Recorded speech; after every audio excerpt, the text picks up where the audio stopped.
So yun, nag-practice lang pala kami ni Shane ng PvP dahil malapit na rin ang Civil War. So yun, ayusin lang natin, craft na rin natin tong gold, itong yung iron na pati, itong gold ingot natin.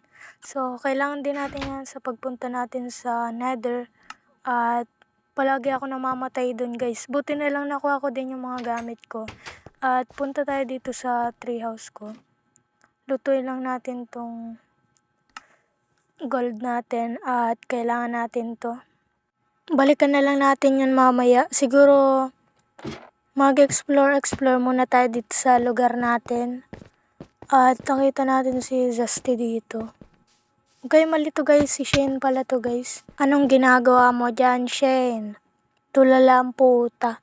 Sapakin natin. Joke lang. Ginagawa mo!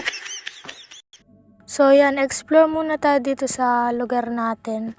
So, una natin tong bahay natin guys. Sa akin pala yung bahay na yan. Ang pangit no, tingnan nyo. So, may treehouse din ako dito. So, yun. Yung nakikita nyo yung bahay na yan, kay Big Boy yan guys.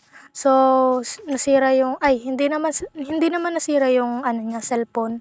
Ano lang nang, parang kinuha lang ng tita niya at ano na siya, sobra na siya sa paggagamit ng cellphone. So, parang so yun, wag na natin pag-usapan yun. Ito nga pala yung yun pala yung mining area niya. So, explore pa natin to mga lugar dito o mga bahay dito. Ito pala yung bahay ni Renz. So, nag-quit na siya or nag-live na siya dito sa server na to. Ewan ko sa mga player dito guys, ang rami nang nagli-live. Mukhang naboboring na yata dito pero kami hindi ako naboboring guys. So tingnan natin to bahay ni Shane. May enchantment table pa dito. Enchant tayo dito guys mamaya. Pwede mo na yata tong level 5 natin XP.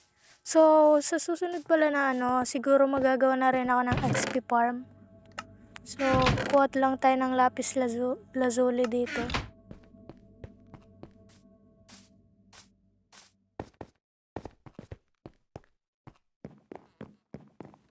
Tingnan natin kung pwede na tayo mag-enchant dito. So, bawal pa guys. Reset, kulang pa yung XP natin. Sa susunod nga yata guys, magagawa na tayo ng XP farm.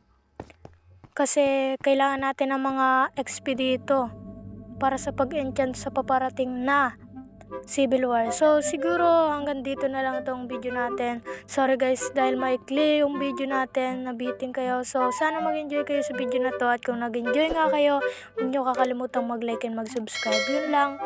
Bye-bye!